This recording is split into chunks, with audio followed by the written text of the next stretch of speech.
अस्सलाम वालेकुम 10th class बेटे, ओपन योर फिजिक्स बुक। अपने लास्ट लेक्चर में हमने पढ़ा था ऑडिबल फ्रीक्वेंसी। मैंने आपको बताया था कि what is Audible frequency. Human ear जो है वो बेटे 20 हर्ट्ज से लेकर 20,000 हर्ट्ज की रेंज तक जो हमारा ईयर है, जो हमारा कान है बेटे, वो साउंड डिटेक्ट कर सकता है। ठीक है, और इसको हम लोग क्या कहते हैं? That is known as audible frequency. Audible frequency हमने पढ़ी और उसके बाद मैंने आपको इंफ्रासाउंड पढ़ाया था।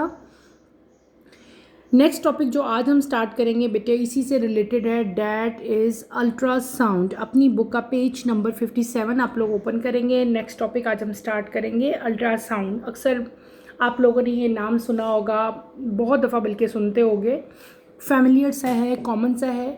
Let's start with the reading, then इंशाल्लाह मैं साथ साथ आपको इसको एक्सप्लेन करूँगी। Ultrasound, sound with frequency above 20,000 Hz which are inaudible to humans are called ultrasound or ultrasonics. Uses of ultrasound. Medical appliances. Ultrasound is widely used in medical diagnostic and treatments. When ultrasonic waves pass through the body, they reflect differently from various tissues and organs. These reflected waves are then captured and converted into images on screen, a process known as ultrasonography. This helps in visualizing organs such as the heart, liver, and kidney, as well as in monitoring pregnancies. For example, parental scanning using ultrasound to observe the fetus inside the womb, assess its development, and detect any potential issues. Additionally, ultrasound aid in thyroid gland imaging for diagnosis and providing clear visual representation that help doctor evaluate thyroid health. Underwater exploration sonar. Ultrasound is used to measure ocean depth and locate objects on the seabed. Sonar, sound navigation, and ranging work by sending ultrasonic waves into water. The reflected waves help to determine the distance and shape of an object. Calculating distance in sonar. The formula used to calculate distance or depth in sonar system is distance is equals to speed of sound in water multiplied by 2 divided by 2, where speed of sound in water is approximately 1500 meter per second at room temperature. Time is the duration it take for the ultrasound pulse to travel to the object and return to the source. The distance is divided by 2 because the pulse traveled to the object and then returned to the source. Industrial application. Ultrasound help to detect cracks in machines like turbine, ship engines, and airplane parts. Ultrasound wave reflect from damaged area, revealing hidden defect. It is also used to destroy bacteria in liquids through high intensity waves. अभी जो topic बेटे मैंने read out किया, that is ultrasound. What is ultrasound? Ultrasound क्या होता है? वो sound जिनकी फ्रीक्वेंसी 20,000 हर्ट्ज से ज़्यादा हो, यानी कि वो साउंड वेव जिनकी स्पीड, फ्रीक्वेंसी में बेसिकली हमारे पास नंबर आता है ना, number per unit time 1/t होता है, फिजिकल्स टू 1/t हम पहले पढ़ के आए हैं। तो वो साउंड जिनकी फ्रीक्वेंसी बेटे 20,000 हर्ट्ज से ज़्यादा होती है, ठीक है, इस तरह की जो साउंड्स हैं बेटे, they are inaudible to humans. ये वाली साउंड जो है हमें सुनाई नहीं देती, हम इनको सुन नहीं सकते, ठीक है। इस तरह की साउंड्स को क्या कहते हैं? They are known as ultrasound और अल्ट्रासोनिक्स, यानी कि वो साउंड जिनकी फ्रीक्वेंसी 20,000 हर्ट्ज से ज़्यादा हो उनको हम लोग क्या कहेंगे? अल्ट्रासाउंड कहेंगे। और ये इनऑडिबल है, ह्यूमन बीइंग जो है वो इनको सुन नहीं सकते, ठीक है। अब अल्ट्रासाउंड जो हैं बेटे, इनके बहुत ज़्यादा यूजेस हैं। सबसे ज़्यादा जो कॉमन यूज़ है, जो सबसे ज़्यादा देखने में यूज़ आप लोग सब उससे फैमिलियर हो, that are there medical applications. Medical applications में अल्ट्रासाउंड बहुत ज़्यादा इंपॉर्टेंस रखता है। अल्ट्रासाउंड्स को हम लोग वाइडली यूज़ करते हैं बेटे मेडिकल डायग्नोस्टिक और ट्रीटमेंट्स में। आपने अक्सर देखा होगा, आप जब किसी डॉक्टर के पास जाते हो, आपको कभी भी कोई स्टमक से, किडनी से रिलेटेड इश्यूज़ हो तो डॉक्टर आपको प्रिस्क्राइब करते हैं कि आप अपने स्पेसिफिक ऑर्गन का अल्ट्रासाउंड करवाएं। पता है ना इस बात का? तो अल्ट्रासाउंड को वाइडली बेटे मेडिकल डायग्नोस्टिक में और ट्रीटमेंट में यूज़ किया जाता है। अल्ट्रासोनिक वेव जो हैं ये हमारी बॉडी में पास की जाती हैं डिफरेंट टाइप के जो टिश्यूज़ हैं, डिफरेंट टाइप के जो ऑर्गन्स हैं वहाँ पे, और ये रिफ्लेक्टेड वेव्स वहाँ पे जाके क्या करती हैं बेटे, उनका स्पेसिफिक एरिया, स्पेसिफिक टिश्यू है या स्पेसिफिक ऑर्गन है उसका एक इमेज बनाती हैं, और एक बाकायदा अल्ट्रासोनिक मशीन होती है, उसके ऊपर एक स्क्रीन होती है, ठीक है। उस स्क्रीन के ऊपर क्या बन जाता है, एक इमेज बन जाता है, और उसी इमेज का फिर क्या कर लिया जाता है, डॉक्टर जो है उसी इमेज का एक प्रिंट भी ले लेते हैं, ठीक है। तो यहाँ से ये जो आपके पास एक पूरा प्रोसेस है जिससे रिफ्लेक्टेड वेव जो हैं उनको कैप्चर किया जाता है और उन्हीं वेव्स को इमेज में कन्वर्ट किया जाता है और उस इमेज को आप स्क्रीन पे देखते हो। ये पूरा एक प्रोसेस होता है, ठीक है। और इस प्रोसेस को बेटे हम लोग क्या कहते हैं, अल्ट्रासोनोग्राफी कहते हैं। क्या कहते हैं, अल्ट्रासोनोग्राफी। यहाँ पे लिखा भी, इसको अंडरलाइन करो। आम लैंग्वेज में जिसको हम लोग नहीं कहते कि डॉक्टर ने हमें अल्ट्रासाउंड प्रिस्क्राइब किया है, किडनी का अल्ट्रासाउंड, लिवर का अल्ट्रासाउंड, हार्ट का अल्ट्रासाउंड, किसी भी ऑर्गन का, किसी भी बॉडी के टिश्यू का अल्ट्रासाउंड जो है वो पॉसिबल है, होता है, और डॉक्टर उससे जो है वो डायग्नोस करते हैं कि इशू क्या है, प्रॉब्लम क्या है, तो उससे जो है आपको इजीली जो है वो प्रॉब्लम डॉक्टर को पता चल जाता है, ठीक है। कॉमन एग्जांपल यहाँ पे लिखी हुई है कि पेरेंटल स्कैनिंग, यानी कि जो मदर्स हैं बेटे उनका अल्ट्रासाउंड करके जो फीटस है, जो डेवलपिंग बेटे बेबी होता है उसका जो है इनसाइड वॉर्म जो है उसके अंदर, मदर के अंदर जो डेवलपिंग फीटस होता है उसका अल्ट्रासाउंड करके उसकी हार्ट बीट डिटेक्ट की जाती है, उसको चेक किया जाता है, उसकी डेवलपमेंट को देखा जाता है कि जो डेवलपिंग फीटस है उसकी डेवलपमेंट ठीक हो रही है कि उसके अंदर कोई एबनॉर्मेलिटी है। अगर एबनॉर्मेलिटी पता चल जाए तो उसको फ़ौरन से पहले जो है वो ठीक किया जाता है। इसी तरह से थायराइड ग्लैंड जो है उसका भी अल्ट्रासाउंड करके जो है वो डॉक्टर जो है वो प्रॉब्लम को डायग्नोस करते हैं और उसका देन ट्रीटमेंट जो है वो स्टार्ट किया जाता है। इन शॉर्ट बेटे अल्ट्रासाउंड जो है ये एक क्लियर विजुअल जो है वो डॉक्टर को दिखाता है जिससे ट्रीटमेंट में जो है वो बहुत ज़्यादा हेल्प मिलती है। इसके अलावा ये तो हमारी पहली एप्लीकेशंस थी ना।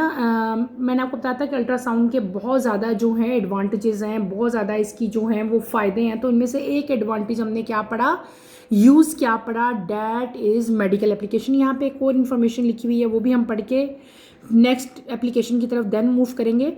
Doctor use ultrasound wave to see inside the body without cutting it open. These waves are completely non-invasive and safe, making them ideal for monitoring babies during pregnancy or detecting organ problems. Doctor जो है ultrasound waves को use करते हैं हमारी body के अंदर का image लेने के लिए, यानी कि बग़ैर सर्जरी के, बग़ैर कटिंग के, कोई आपको बॉडी पे सर्जरी नहीं करनी पड़ती, कोई बॉडी पे कट नहीं लगाना पड़ता। मतलब किसी भी ऑर्गन को या किसी भी टिश्यू को चेक करने के लिए सर्जरी नहीं करनी पड़ेगी। डॉक्टर क्या करते हैं, जस्ट अल्ट्रासाउंड वेव्स का यूज़ करते हुए बेटे क्या करते हैं, उस ऑर्गन को या उस टिश्यू को मतलब देखते हैं, ठीक है। इसी तरह से ड्यूरिंग प्रेगनेंसी जो है, जो न्यू डेवलपिंग बेबी है बेटे उसको भी जो है मॉनिटर किया जाता है with the help of ultrasound, ठीक है। और डिफरेंट टाइप के जो ऑर्गन प्रॉब्लम है वो भी जो है इसकी मदद से डिटेक्ट कर लिए जाते हैं, ठीक है। अब आता है हमारे पास अल्ट्रासाउंड का सेकंड यूज़। सेकंड जो यूज़ है अल्ट्रासाउंड का, डैट इज़ सोनर, ठीक है।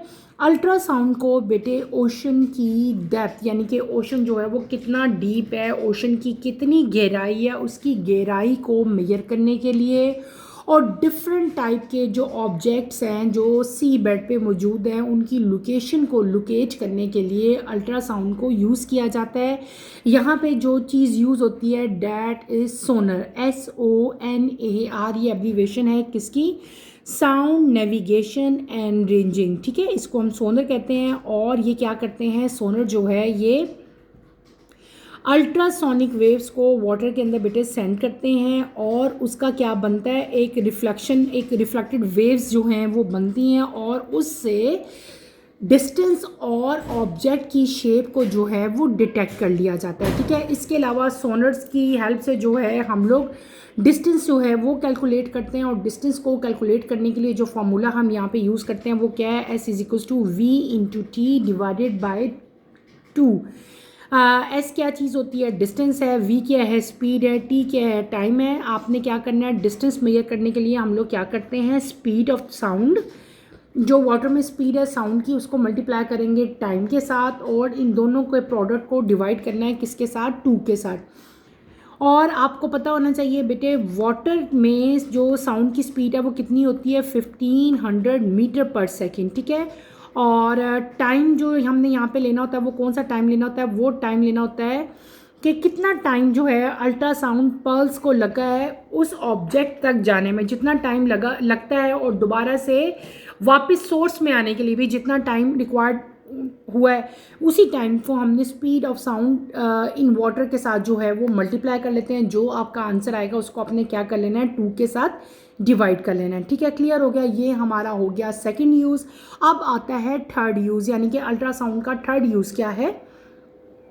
तो अल्ट्रासाउंड को बेटे इंडस्ट्रीज़ में भी यूज़ किया जाता है। डिफरेंट टाइप की जो मशीन्स हैं, जैसे कि टरबाइंस हैं, जो बड़ी बड़ी टरबाइन जो सी में और ओशन में बेटे यूज़ होती हैं। इसके अलावा शिप के जो इंजन्स हैं, एरोप्लेन्स हैं, या एयरप्लेन से रिलेटेड जितने भी पार्ट्स हैं, उनके अंदर जो क्रैक्स आ जाते हैं, उनके अंदर जो लीकेज आ जाती है, उसको डिटेक्ट करने के लिए भी अल्ट्रासाउंड यूज़ किया जाता है। इसके अलावा अल्ट्रासाउंड जो है वो डैमेज एरिया को बेटे रिफ्लेक्ट कर लेता है, ठीक है, और जितने भी हिडन डिफेक्टर्स होते हैं उनको भी वो रिवील कर देता है, ठीक है।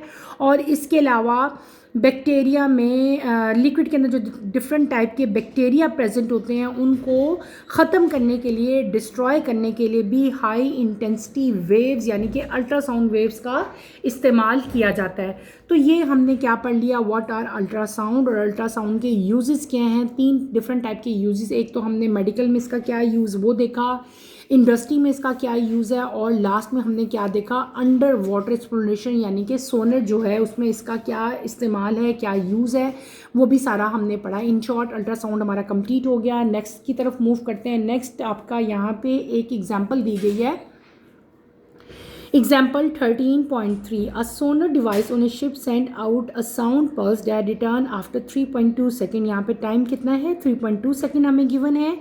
If the speed of the sound in water is 1600 meter per second, speed हमें यानी कि v कितनी है, 1600 मीटर पर सेकेंड है। What is the distance, distance आपने फाइंड करना है, यानी कि s is equals to vt होता है, ठीक है। तो आप सिंपल वो vt करोगे फार्मूला, और उसको हमने क्या कर लेना है, 2 के साथ डिवाइड कर लेना है। v आपको गिवन है यहाँ पे 1600, टाइम कितना गिवन है 3.2। इन दोनों को जब हम मल्टीप्लाई करेंगे तो हमारे पास क्या आ जाएगा, टोटल डिस्टेंस आ जाएगा। फिर हमने क्या करना है, इसी डिस्टेंस को हम लोगों ने 2 से डिवाइड कर लेना है, तो हमारा क्या आ जाएगा, टोटल 2650 मीटर जो है हमारा टोटल जो है वो डिस्टेंस आएगा। यानी कि यहाँ पे हमने फॉर्मूला लगाया था ना, d is equals to s multiply by t divided by 2, तो वही फॉर्मूला हमने यहाँ पे यूज़ किया है। सिंपल सा आपका ये एक एग्जांपल थी। नेक्स्ट टॉपिक की तरफ मूव करते हैं बेटे। आपकी बुक का पेज नंबर 59 है। नेक्स्ट टॉपिक हमारा है 13.7, acoustic protection of buildings. Let's start with the reading, then इंशाल्लाह मैं साथ साथ आपको इसको एक्सप्लेन करूँगी। बहुत ईजी सा टॉपिक है। Acoustic protection reduces unwanted sound using soft porous material like carpets and curtains which absorb sound and minimize echoes. Hard, smooth surfaces reflect more sound while excessive absorption can weaken audibility in classroom and hall. Multiple reflection known as reverberation can distort sound, so a balance between reflection and absorption is essential in auditoriums, lecture halls, and theaters. Reflective surface behind the stage help direct sound to the audience. Additionally, curved ceiling and soundboards are often used to ensure even sound distribution throughout the hall. छोटा सा ही topic था बेटे। हमारा topic हमारा है acoustic protection of buildings. अच्छा बेटे, यहाँ पे हमारा जो टॉपिक है 13.7 that is acoustic protection of buildings, ठीक है, कि बिल्डिंग्स की से रिलेटेड अकॉस्टिक जो प्रोटेक्शन है वो किस तरह से की जाती है, उसका क्या बेनिफिट है, ये सारा यहाँ पे हम लोग पढ़ेंगे। लेकिन इसको पढ़ने से पहले आपको ये पता होना चाहिए कि व्हाट इज़ अकॉस्टिक। अकॉस्टिक क्या चीज़ है, किसको अकॉस्टिक कहते हैं? तो अकॉस्टिक जो है बेटे, it generally refers to anything, कोई भी चीज़ जो कि रिलेट करती हो साउंड के साथ, हेयरिंग के साथ या साइंस ऑफ साउंड के साथ, ठीक है, उसको हम लोग कंबाइनली क्या कहते हैं? अकॉस्टिक कहते हैं। यानी कि आप यूँ कह सकते हो कि साउंड वेव्स कैसे प्रोड्यूस हो रही हैं, कैसे ट्रांसमिटेड हो रही हैं, कैसे रिसीव हो रही हैं, ठीक है, और जितने भी ऑब्जेक्ट्स हैं या इंस्ट्रूमेंट हैं जो साउंड को जनरेट करते हैं, ठीक है, नेचुरली या विदाउट इलेक्ट्रॉनिक एम्प्लीफिकेशन, तो उन सब चीज़ों को कंबाइनली हम लोग स्टडी करते हैं या रेफ़र करते हैं टू अकॉस्टिक। तो अकॉस्टिक क्या हो गया? Anything that relate to sound, ठीक है, साउंड, हेयरिंग या साइंस ऑफ साउंड के साथ। और अकॉस्टिक जो है ना बेटे, ये साइंस फिज़िक्स की बल्कि एक ब्रांच भी है। It is a branch of physics, ठीक है। इस ब्रांच में हम लोग डिफरेंट टाइप की जो साउंड्स हैं, जैसे अल्ट्रासाउंड है, इंफ्रासाउंड है, आपकी sound, simple sound, ultrasound, infrasound, जो हमने इस चैप्टर में सारी पढ़ी हैं। तो साइंस की बल्कि फिज़िक्स की वो ब्रांच जिसमें बेटे हम साउंड का बिहेवियर, प्रोपेगेशन और कंट्रोल पढ़ते हैं ना, उसको हम लोग क्या कहते हैं? अकॉस्टिक कहते हैं। क्या कहते हैं? अकॉस्टिक कहते हैं। अकॉस्टिक फिज़िक्स की वो ब्रांच है जिसमें हम लोग साउंड के बिहेवियर के बारे में, साउंड की प्रोपेगेशन के बारे में और साउंड की डिफरेंट टाइप की जो मैकेनिकल वेव्स हैं उनके कंट्रोल के बारे में स्टडी करते हैं, ठीक है। आई होप कि अब आपको समझ आ गई होगी कि what is acoustic. Acoustic basically क्या है। अब हम आते हैं अपने टॉपिक की तरफ। हमारा टॉपिक है अकॉस्टिक प्रोटेक्शन ऑफ बिल्डिंग्स, यानी कि बिल्डिंग्स की अकॉस्टिक प्रोटेक्शन किस तरह से की जाती है और बेसिकली ये क्या चीज़ है, ये क्या फिनोमेना है, ये कौन सा प्रोसेस है, ठीक है बेटे। अकॉस्टिक प्रोटेक्शन जो बिल्डिंग्स की जाती है, या सिंपली आप ये कह सकते हैं अकॉस्टिक प्रोटेक्शन इन बिल्डिंग्स जो है बेटे, ये क्या करता है? ये ऑप्टिमाइज़ करता है इंटीरियर साउंड क्वालिटी को, यानी कि बिल्डिंग के अंदर की जो साउंड क्वालिटी है उसको ये ऑप्टिमाइज़ करता है, और जो ट्रांसफ़र ऑफ नॉइज़ होती है उसको ये क्या करता है? प्रिवेंट करता है, रोक लेता है, ठीक है।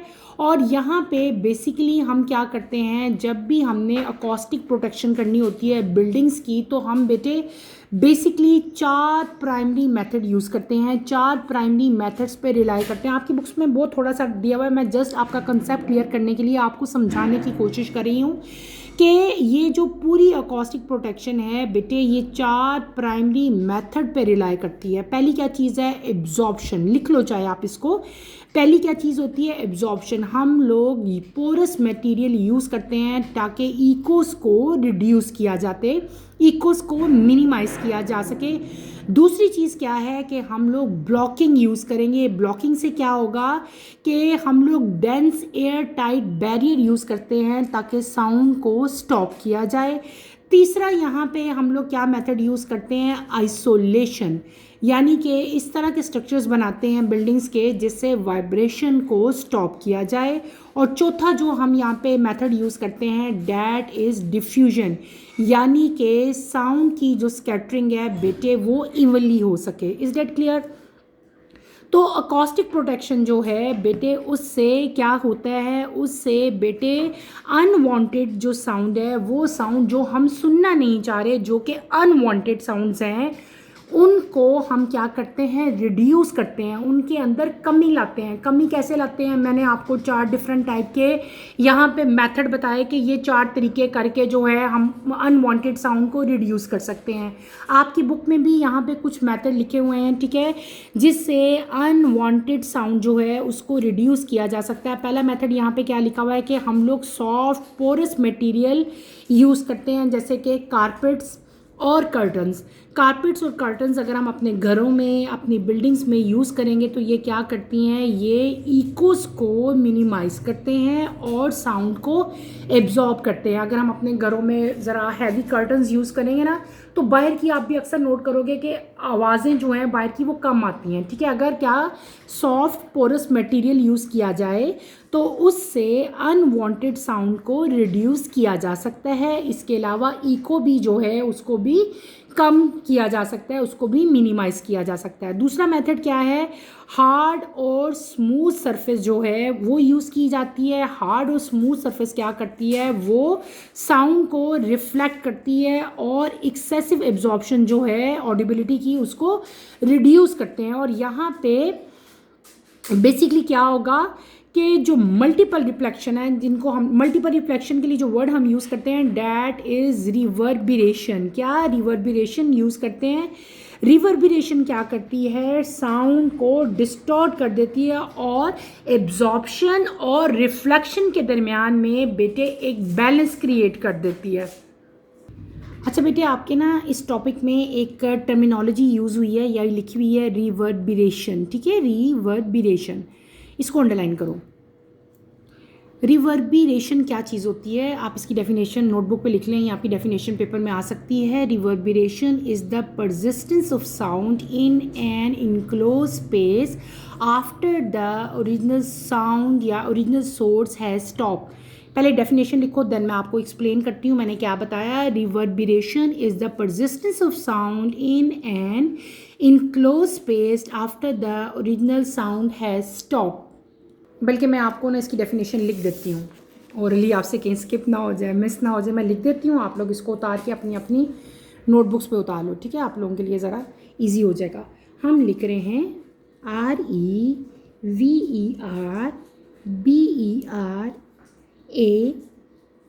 REVERBERATION, रिवर्बिरेशन, ठीक है। ये क्या होता है, reverberation is the persistence of sound, TENCE, persistence of sound in an enclosed space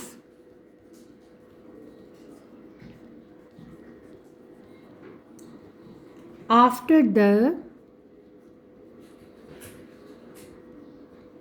original source has stopped. After the original source has stopped. Clear? और बेसिकली हमने इको पढ़ा था ना, उसी से रिलेटेड है ये कि रिवर्बिरेशन बेटे एक ऐसा फिनोमेना है जिससे मतलब क्या होता है कि साउंड जो है ना उसकी परसिस्टेंस रहती है इनक्लोज स्पेस पे जब ओरिजिनल साउंड जो है वो स्टॉप हो जाए।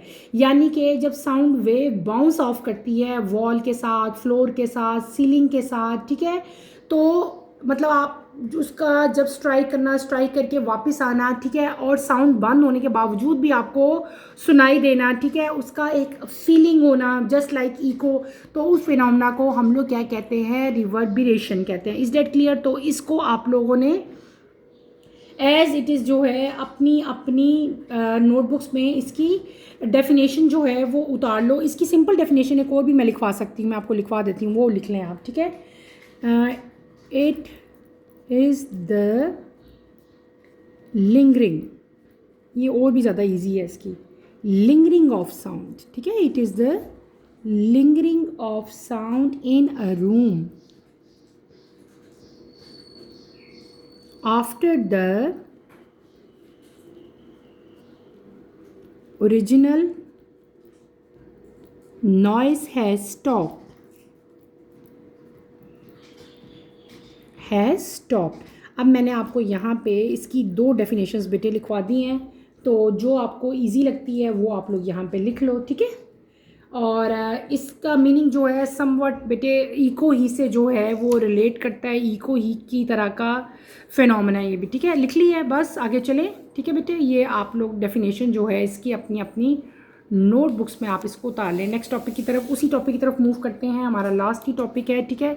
तो ये मैंने आपको डेफिनेशन यहाँ पे लिखवा दी, यही डेफिनेशन आपने यहाँ पे यूज़ करनी है, ठीक है। तो हम क्या करते हैं डिफ्लेक्शन में और एब्जॉर्प्शन में बेटे डिफरेंट टाइप के जो हमारे अक्सर बिल्डिंग्स हैं, जैसे कि रेस्टोरेंट्स होते हैं, हमारी यूनिवर्सिटीज़ हैं, कॉलेजेस हैं, उनके अंदर जो ऑडिटोरियम्स होते हैं, लेक्चर हॉल्स होते हैं, थिएटर्स होते हैं, वहाँ पे यही फिनोमेना जो है वो यूज़ किया जाता है। ठीक है, रिफ्लेक्टिव सरफेस जो स्टेज पे होती हैं बेटे, वो हेल्प करती हैं डायरेक्ट साउंड, ताकि जो जितने भी ऑडियंस बैठे हुए हैं उन तक डायरेक्ट जो है वो साउंड पहुँचे। ठीक है, इसके अलावा हम लोग कर्व सीलिंग बनाते हैं और साउंड बोर्ड जो हैं उनको यूज़ किया जाता है ताकि जो साउंड की डिस्ट्रीब्यूशन है वो पूरे हॉल में इवनली हो, एक जैसी हो।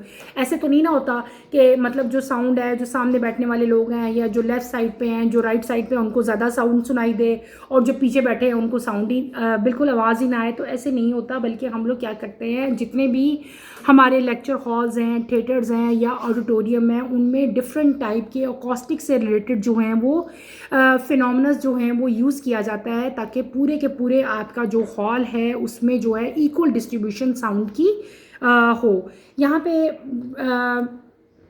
डिफरेंट टाइप की बेटे ये देखो लिखी हुई है। पहली यहाँ पे दो डायग्राम्स बनी हुई हैं। पहली क्या है, sound board use in big hall. Big hall में साउंड बोर्ड जो है उसका यूज़ किया जाता है, जिसकी वजह से पूरे के पूरे हॉल में इवनली जो है वो साउंड की डिस्ट्रीब्यूशन होती है। ठीक है, यहाँ पे कर्व सीलिंग आपको दिखाई हुई है कि कर्व सीलिंग जो है वो यूज़ की जाती है। ये ऑडियंस है और ये सारे के सारे क्या उन्होंने आपको दिखाया हुआ, कर्व सीलिंग दिखाई हुई है। तो क्या होता है कि जब साउंड की जो वेव्स हैं जब कर्व सीलिंग के साथ स्ट्राइक करती हैं तो स्ट्राइक करके दे बाउंस बैक। अब देखो क्योंकि ये कर्व थी ना, तो कर्व होने की वजह से जो फर्स्ट रो में ऑडियंस है उनको भी आवाज़ आ रही है और जो लास्ट रो में ऑडियंस है उनको भी। देखो ये वाली साउंड वेव्स एंड पे गई, एंड वाली कर्व सरफेस पे गई है और यहाँ से स्ट्राइक करने के बाद इट बाउंस बैक। मतलब ये कि जो लास्ट रो है उस रो पे भी जो ऑडियंस है उनको भी बिल्कुल क्लियर आवाज़ आती है। तो जितने भी डिफरेंट टाइप के ऑडिटोरियम हॉल्स हैं या बेटे थिएटर्स हैं, उनमें कोशिश की जाती है कि उनकी जो सीलिंग है वो कर्व बनाई जाए। वो कर्व क्यों बनाई जाए, ताकि जो साउंड है उसकी डिस्ट्रीब्यूशन पूरे थिएटर में, पूरे हॉल में इवनली हो, इक्वल हो। अब आपको समझ आ गई होगी ना। देखो ये सपोज ये सेंटर है जहाँ पे कोई भी पर्सन बोल रहा है, ये सोच यहाँ पे माइक है या स्पीकर है, तो साउंड जो है इस कर्व सरफेस से जब बाउंस बेटे करेगी, टकराती है, तो इट बाउंस बैक, तो सारे के सारे ऑडियंस को इक्वली साउंड जो है वो सुनाई देती है। क्लियर हो गया, ये टॉपिक हमारा कंप्लीट हो गया। इस टॉपिक में मैंने आपको डिफरेंट टाइप की डेफिनेशंस बताई हैं। मैंने आपको बताया व्हाट इज़ अकॉस्टिक और कौन कौन से मेथड जो हैं वो हम यूज़ कर सकते हैं। ठीक है, वो भी सारे हमने पढ़े। व्हाट इज़ रिवर्बरेशन, उसकी डेफिनेशन भी मैंने आपको दो लिखवाई, जो आपको ईजी लगती है वो डेफिनेशन आप उसकी लर्न कर सकते हो। यहाँ पे एक छोटा सा टॉपिक हमें इंपॉर्टेंस दी हुई है, टिडबिट, वो भी हम पढ़ लेते हैं। In concert halls and theaters, curved ceiling and soft wall do not just look stylish, they are engineered to shape sound. While carpets and curtains absorb echoes, curved panels and reflector bounce the music toward the audience so that even the person in the last row hears every note clearly. That is the science of acoustic protection, a perfect harmony of silence and sound. यहाँ पे इस पूरी information में, इस पूरी ये जो कुछ लाइंस लिखी हुई हैं बेटे, इनमें हमें बताया गया है कि डिफरेंट टाइप के जो कंसर्ट हॉल्स हैं, जो थिएटर्स हैं, वहाँ पे कौन कौन से हम लोग मेजर्स लेते हैं। ठीक है, पहला क्या है, कर्व सीलिंग, और क्या है, सॉफ्ट वॉल जो हैं वो यूज़ की जाती हैं, लेकिन ये इतनी ज़्यादा स्टाइलिश नहीं लगती, तो इसके साथ साथ ये तो यूज़ की जाती हैं। इसके अलावा और बहुत सारे मेथड्स हैं, जैसे कि हमने कर्व सीलिंग अभी पढ़ी, सॉफ्ट वॉल्स यूज़ की जाती हैं। इसके अलावा इंजीनियर जो हैं वो इस तरह से सीलिंग और सॉफ्ट वॉल को डिज़ाइन करते हैं कि इवनली डिस्ट्रीब्यूशन जो है वो साउंड की हो सके। कारपेट्स का और कर्टन्स का इस्तेमाल ज़्यादा किया जाता है, क्योंकि कारपेट्स और कर्टन जो हैं वो बेटे इकोस को एब्जॉर्ब कर लेते हैं, और कर्व पैनल्स और रिफ्लेक्टर जो हैं वो यूज़ किए जाते हैं ताकि जितने भी ऑडियंस हैं, चाहे वो हॉल के फ्रंट पे बैठे हैं, चाहे वो हॉल की बैक पे बैठे हैं, तमाम के तमाम पर्सनस को इक्वली और क्लियरली तमाम की तमाम साउंड जो है वो उनको सुनाई दे। क्लियर हो गया। तो बेटे इसके साथ ही हमारा ये chapter that is sound complete हो जाता है। ठीक है, इस पूरे चैप्टर को आप लोगों ने अच्छी तरह से स्टडी करनी है, फुल इसको अच्छी तरह से पढ़ो। इस चैप्टर में कोई प्रॉब्लम होती है, कोई कन्फ्यूजन होती है, तो feel free to ask any question. मैंने आपको बताया था कि इस चैप्टर में एक डिफरेंस आते हैं, write down the difference between reflection and refraction, ठीक है। तो लास्ट चैप्टर में वेव्स में मैंने आपको डिफरेंसेस लिखवाए थे, वही डिफरेंसेस आप यहाँ पे भी राइट कर सकते हो साउंड के लिए भी, ठीक है। वो मैंने ऐसे ही लिखवाए थे कि चाहे वो लाइट में अगर यूज़ भी हो सकते हैं, साउंड में भी यूज़ हो सकते हैं, और वेव्स के लिए भी हम उनको यूज़ कर सकते हैं, ठीक है। तो बेटे यहीं पे मैं अपना टॉपिक ख़त्म करूँगी। नेक्स्ट लेक्चर की नोटिफिकेशन के लिए आप चैनल को शेयर करो, लाइक करो और सब्सक्राइब करो, और मुझे यहीं पे इजाज़त दो। इंशाल्लाह नेक्स्ट लेक्चर में आपसे दोबारा मुलाकात होगी। टिल देन अल्लाह हाफ़िज़। 10th क्लास, अपना ख्याल रखिएगा। अल्लाह हाफ़िज़।